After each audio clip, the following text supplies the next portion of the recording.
I grew up in a gospel music family. We traveled and sang gospel music all over the country and around the world. And if there was fruit from our ministry, I was never able to see that fruit materialize because we were on to the next city. 14 years ago, I suffered from depression, very dark place in my life, and I went to a doctor who wanted to medicate me and institutionalize me. And I decided for me that I should go a different direction. I felt that God was leading me on to a different place in my life, and I wanted to find the source of my pain. About that time, I met a man who was laying tile in a home that was being built of a friend of mine. I went there to see this home, and he said, "Wow, you really look like you could use a pick-me-up." And I said, "Yes, sir, I could." He said, "Well, I serve homeless people under a bridge." He said, "Can you cook?" I think I was so frail and thin that he thought I would not be able to cook. So I said, "Yes, sir, I can cook. I was raised in Louisiana, and I can make jambalaya for a big crowd or a small crowd." And so he said, "Well, make your jambalaya and meet me under the Jefferson Street Bridge next Tuesday night." And I did. I went to the Jefferson Street Bridge, and I found very gracious, grateful, broken people who were so thankful for anything that we could do to help.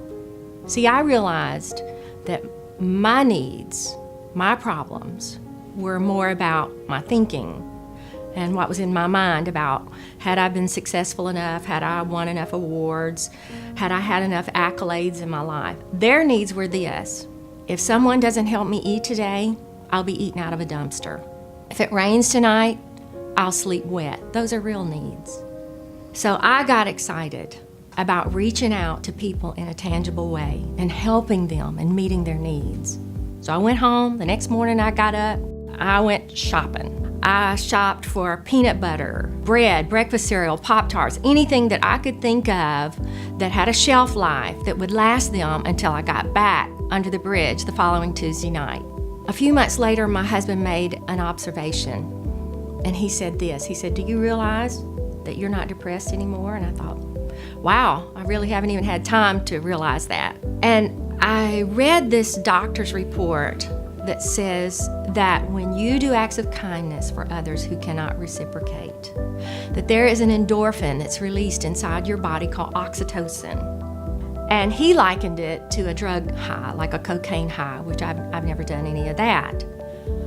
But I found myself high on helping others.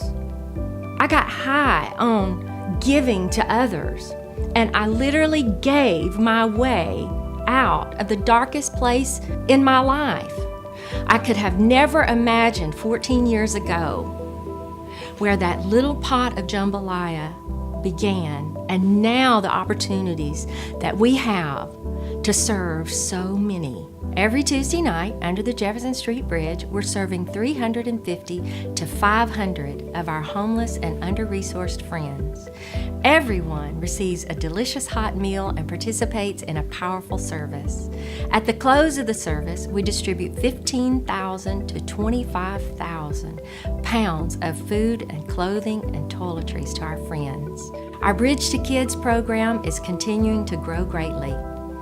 Not only do we have a special Bridge to Kids service under the bridge every Tuesday evening, we also serve thousands of students each week with food bags.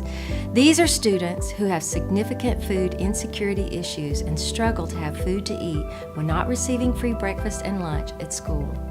It's the greatest honor that I have ever been bestowed. Now that I'm under that bridge Tuesday after Tuesday, I'm able to see the fruit of the ministry. I'm able to see the fruits of our labors, and I'm so grateful.